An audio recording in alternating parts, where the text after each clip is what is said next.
Hey everybody, Rob here at etrailer.com, and today we're going to be taking a look at the Demco tabless baseplate on our 2018 Chevrolet Equinox. Our baseplate is going to give us a solid attachment point so that we can hook up our tow bar and flat tow our Equinox behind our RV whenever we're going on our trips. That way we're not stuck driving our RV around. We can take our Equinox with us, maybe go out to dinner, or just take a quick trip without having to move the motorhome. Now I do want to mention that these accessories right here underneath the license plate are not included with the baseplate kit, but it's going to be our braking system and our lights for our flat tow setup. On the ends here, this is what it's going to look like when your baseplate's sticking out. It is going to have a pretty clean appearance because it's going to come right out of the grill opening, and we're not going to have too much sticking out, so it'll still have that clean appearance when we're not towing our Equinox. Now what I really like about this baseplate, some baseplates will say that they're a tabless or removable design where the arms will come out, and it's kind of like this, except the arms that we are going to put into our baseplate are actually going to get bolted onto the tow bar itself. So we're not going to have to find a spot to put this in our car when we're not towing, because it's going to be permanently attached to the tow bar. Once it is attached, we can take the tab, we'll slide it into our baseplate, turn it, and then we can secure it down using the pin and clip here. And even before we get everything hooked up, you can see it's not going anywhere and it's locked into place. Removing it's just going to be just as easy. We'll pull the pin out, rotate the arm, and then we can pull the tow bar right out. Another thing I like that Demco did is they actually put a textured black finish on it. So it still has that black powder coat finish that's going to be rust resistant and stay looking good for a long time, but I think it hides scratches, dirt, and everything else a little bit better. Not to mention, it does blend in with this black plastic on the lower air dam here, so it doesn't stick out as much. Now Demco is also going to include these covers. These are going to go in the same way. We'll just put them in and we can rotate them. Actually lock it into place, and these are just going to keep all that dirt, debris, and everything else out of the receiver there whenever we're not towing. On top of the fact, again, it just gives it a nice finished look because we'll have that plug covering everything up, and again, it just kind of blends in with that plastic. Now if we're towing our Equinox, we do need to have safety cables by law. Now our attachment point is going to be just to the inside or towards the center of our base plate, and even if we have some really large hooks, we still have plenty of room to get them hooked on. Or if we have some of the smaller hooks, we'll still have plenty of room and won't have to worry about any kind of interference. Now a big factor when it comes to base plates is what tow bar you're going to be using. And our Demco tabless base plate is going to be compatible with all Demco Victory Series tow bars, as well as some other tow bars from other manufacturers, but they are going to require an adapter that is sold separately, but you can pick that up here at etrailer.com. I would like to give a few measurements. These are just going to help you out when you're looking at accessories. The distance between our two attachment points is going to be 22 inches. Now that measurement's really only going to come into play whenever you're looking at accessories. It's not going to affect your tow bar or how you tow your Equinox. But if you're looking at getting one of those rock shields or anything that's going to protect the front of your Equinox that would mount onto the tow bar, that's when that measurement comes into play. As far as the installation goes for our Demco tabless baseplate, it is going to be pretty straightforward. It is a custom design, but we are going to be required to remove the fascia, do some minor drilling, and as you can see, we did open up the lower section of the grill here, but we didn't have to cut any painted sections. It's definitely something you can do at home in your garage. You don't need any special tools, just your basic socket and wrench sets, and you should be able to get it in place. In fact, let's go and walk through the installation together. To begin our installation, we want to open up the hood on our Equinox, and we're going to come right to the top of the grill here. We're going to have several fasteners across the top that we're going to have to remove. So we're going to grab a T15 Torx bit, and we're going to pull all 6 fasteners out. We're going to want to move to the front wheel well here. It's right in front of our front tire. And at the very edge, we're going to have several fasteners that we need to remove. So we're going to grab that same T15 Torx bit, and we're going to pull all of them out. The top one's going to start right about where the fender meets the fascia, and it's going to go all the way down to the bottom of the fender liner. And once you have all those fasteners out, I'm going to pull the wheel well liner back, and right where the fender meets the fascia, if we look inside here, we're actually going to have a bolt. The head of it is going to be on top, right by where the fender is. We need to remove that so we can separate the fascia. So we're going to grab yourself a 7mm socket. It's a little bit of a tight fit, but we should be able to get in there and pull that 7mm bolt out. And once we have this bolt removed, we're going to repeat that entire process on the other side of our Equinox. Now we moved underneath the front of our Equinox, and right at the bottom of the fascia here, we're going to have several fasteners that are going across the front that we need to pull out. We're going to have a total of 4 on each side. So we'll grab our 7mm socket and pull all 8 of those out. At this point, we can go ahead and start pulling our fascia off. I do suggest getting an extra set of hands because it is rather large and we don't want to cause any damage. But we'll start where our fender meets our fascia. We're going to start pulling away to separate the clips. But once we get to about where the grill at the corner is here, there's a small tab. You just want to lift up on the grill so it'll come out like that. Once we do get everything loose, you want to make sure you have a firm grip because we're going to have some fog lights and other connectors that we're going to have to unplug before we pull our fascia too far. So once we have everything loosened up, we're just going to very gently pull the fascia away so we can get our lights disconnected. We'll have a plug right here. Should be able to just twist the light out, but we are going to have the wiring that's going to be attached to the rest of everything. So instead of pulling all the wiring across out, if we come to the passenger side here, we'll have our main harness that's connected to the body. I'm going to flip down that red tab, we'll squeeze on the black tab in the middle, and we should be able to disconnect it. Maybe a little bit tight.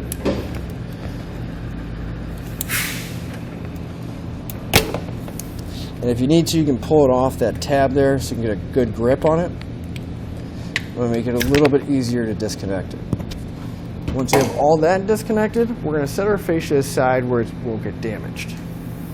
Now with the fascia out of the way, we're going to move over to the driver's side. And we're going to remove our headlight, so we're going to have 2 bolts, one towards the inside top edge, one towards the back. We'll have one at the corner right about where our fender is. And then we're going to have another one that's going to be underneath our headlight, right by our washer tank in the front here. We're going to grab a 7mm socket and we're going to pull all those bolts out.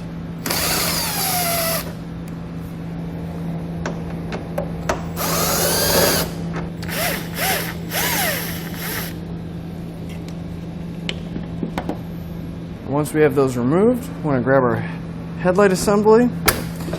Then I have to lift up just a little bit, pull it out. We'll find our connector. It's going to work just like that one on the side of the body there. Pull that red tab out, press in on the tab on the middle. That'll disconnect the connector, and we can set this somewhere safe. So now at this point we need to loosen up our washer tank. Right where our core support is, we'll have a bolt right here. We follow it down. We'll have another one that's attached to the frame rail right by our bumper beam. And we're going to have one extremely far down, right by the electrical part, just in a little bit at the bottom of our washer tank. Each one of these are going to be a 10mm head on them. So we're going to grab a 10mm socket and we're going to pull all those fasteners out. Now that we have those lower bolts removed, we want to disconnect any kind of the plugs or those wiring that's on there. So this gray one's going to have another one of those locking tabs. Just pull back on it, press in on the tab, and we can disconnect it. We'll do the same thing, disconnecting all the other connectors that are on our washer tank. Now the connectors on our black and blue plugs are going to be a little bit different. You want to grab yourself a flat blade screwdriver, come underneath the very top of that plug, kind of lift up a little bit, it'll unlock it, and pull the plug up. We'll do the same thing for our blue one here. So we're going to have one more bolt holding our washer tank in place right by the top where the filler neck is. We'll grab that 10mm socket and we'll pull that bolt out. I do suggest using a shallow socket or a ratcheting wrench or something because there is kind of limited space because we got the battery right here, so we don't want to get our wrench trapped in there. Once we have this bolt pulled out, we're going to move just behind it to where the lines are going into our washer tank right back here. Now we're going to have 2 hoses that are connected to our washer tank. We'll have one that's going to be actually on this little clip that's attached to the neck of the filler. And then we're going to have one that's going to be going towards the firewall. you'll notice it's going to have this large plastic piece on it, and that's actually the union or the connecting point between the two hoses. So if we disconnect it here, we can actually just pull the whole tank out and not have to worry about spilling any washer fluid anywhere. So if you find the tab here, if you look, you'll see there's a little opening right there. You want to squeeze on either side of that, and then we'll grab the hose and pull, and that'll disconnect it.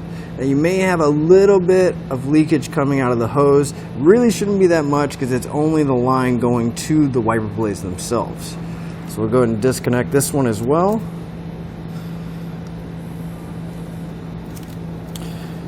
Can be a little difficult just because of the spacing, but you just want to squeeze that tab and then pull on the hose at the same time.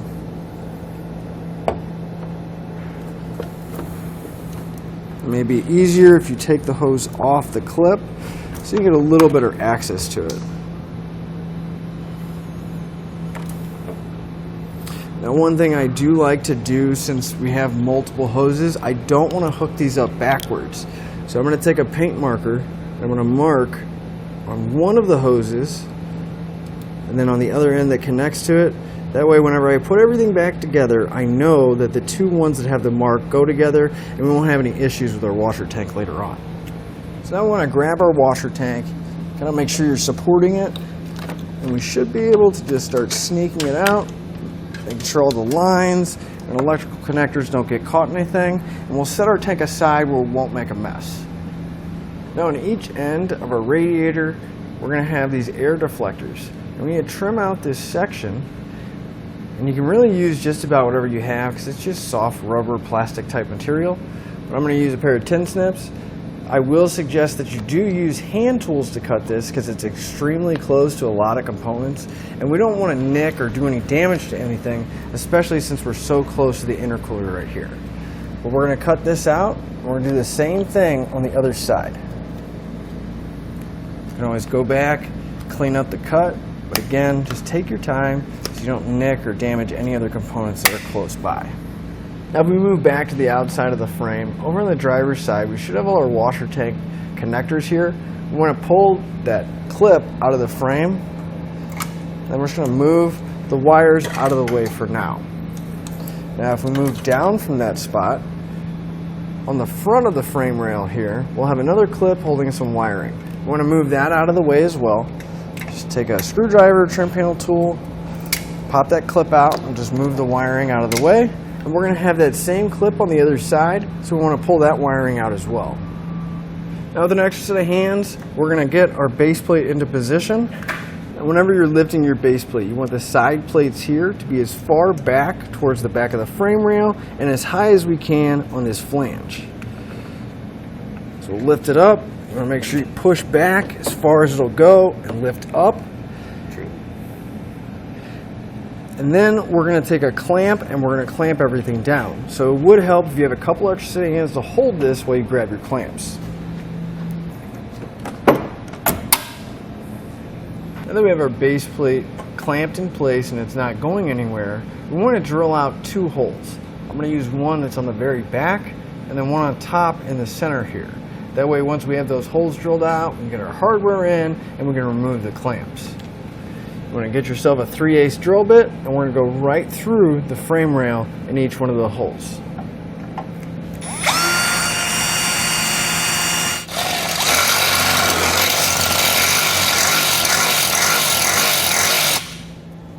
Of the holes we drilled, we want to grab the 3/8 bolt out of our kit and the blue Loctite.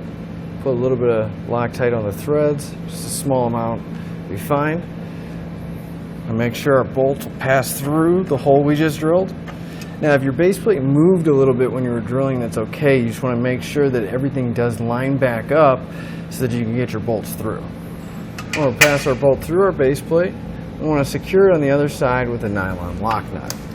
We're going to do that for both holes we drilled. Then we'll move over to the other side and repeat that entire process. Once you have those two bolts and nuts in place, grab a 9/16 socket and wrench. I'm going to tighten up the bolts while I hold the nut on the back side with the wrench.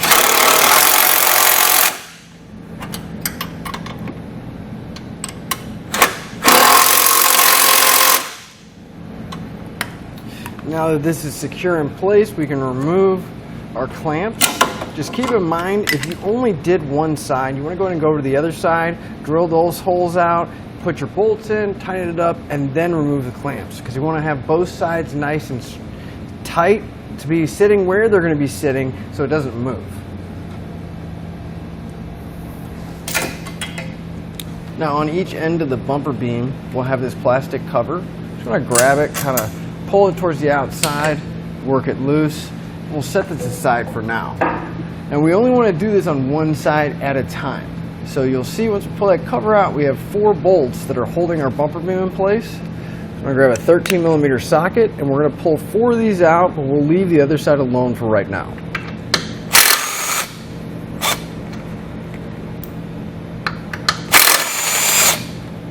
We're going to grab our support bracket. Now they are going to be labeled. We'll have a driver's side and a passenger side, so you want to make sure you grab the correct one. But you'll notice we're going to have 2 really long oblong holes on this flat section here. And then we'll have 2 round holes in this tapered kind of L section. We want the flat round holes, the flat section with the round holes, to go against the side of our base plate. And we want these oblong holes to actually go right behind the bumper beam. So just, if you need to, you just barely pull out. We'll get it to line up. And if you look to the front, you can see where it's going to go through those holes. And we can actually just let it rest and fall down. Real loosely put our bolts back in place, just so we know that everything's going to line up. Just a couple threads.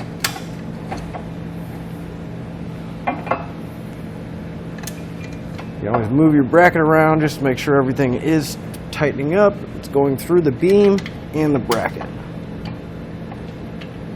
I like to leave the bracket loose because you can see that it is going to line up with our base plate, but if we tighten everything up, it might be a little bit of a hassle to get the bolts in. So we're going to grab our 1/2" bolts, and again, we want to make sure we put Loctite on all the bolts we use. Just put a small bit on there. We're going to take our 1/2" bolt, put it through one of the holes going through our base plate, and then on the other side we're going to secure it down with a 1/2" nylon lock nut. Again, just want to get it real loose, just a couple threads started. We don't need to crank down on it just yet. And we'll take another one and we're going to do the same thing for that upper hole on our bracket. And again, you may just have to move the bracket a little bit, kind of pivot everything around to get it lined up, and we'll tighten down the nut on the back side. Well, now we can come back and we can tighten up those bumper beam bolts because we know our 2 pieces of hardware are lined up and going through. So we'll take that same 13mm socket, tighten everything up.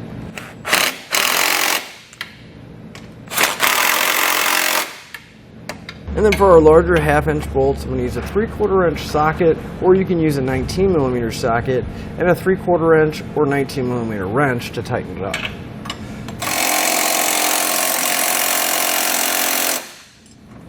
Now we should have 3 holes left, 1 in each corner. We need to drill those out, just like we did for the initial first two, and then we're going to put our 3/8 bolts and lock nuts in place, just like we did for the first ones.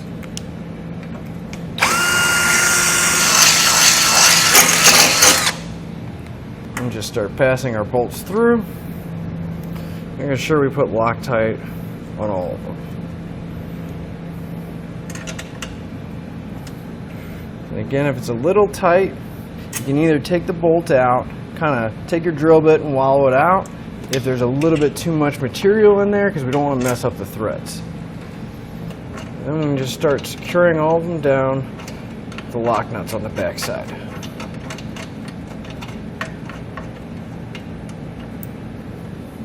And once we have all those in place, let's come back with that 9/16 wrench and socket and snug them all down.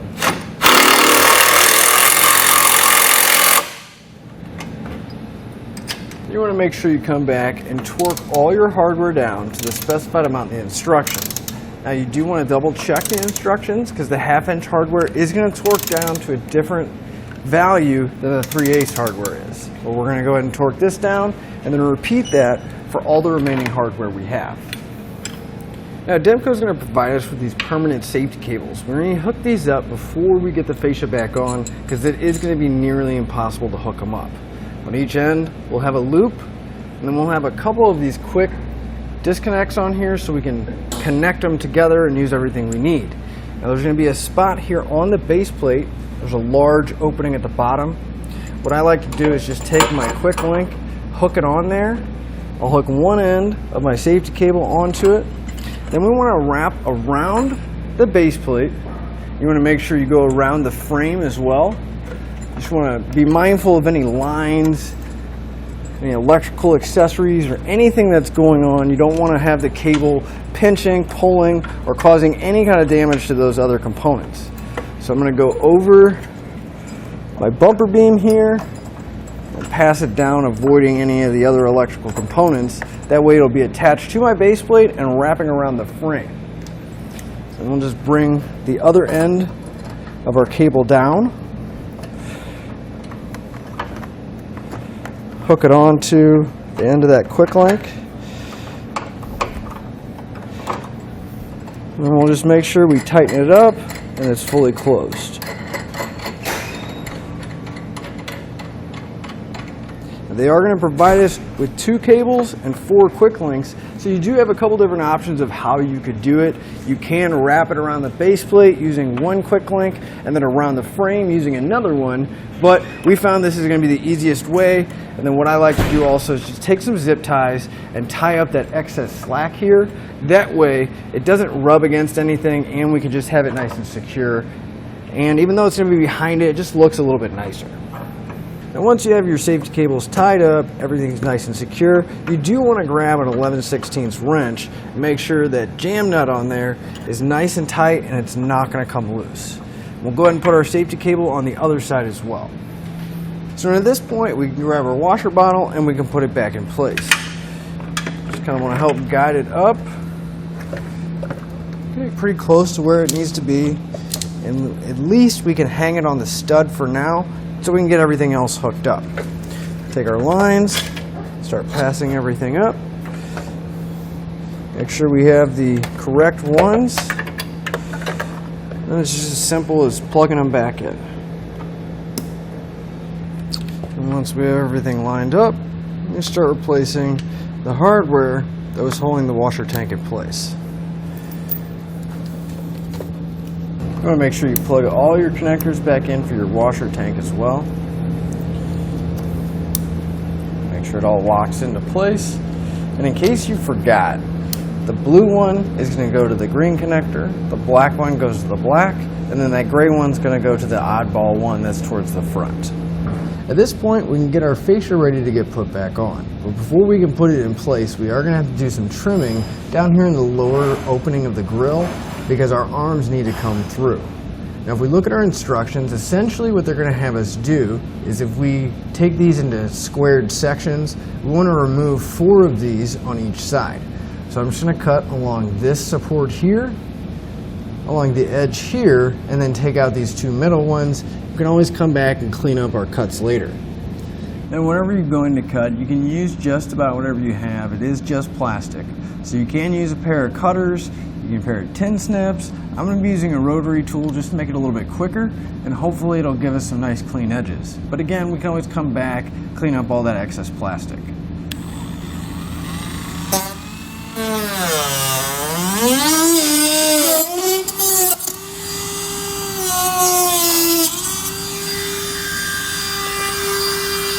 Now I'll come back and I'm going to trim this so it's nice and even with the edge here.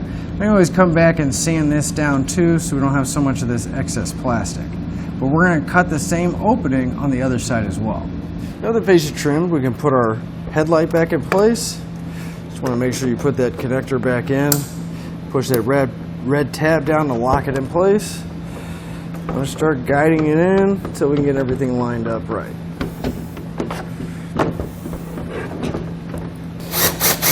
Then we start replacing all the fasteners that we took out and make sure the headlight's nice and secure.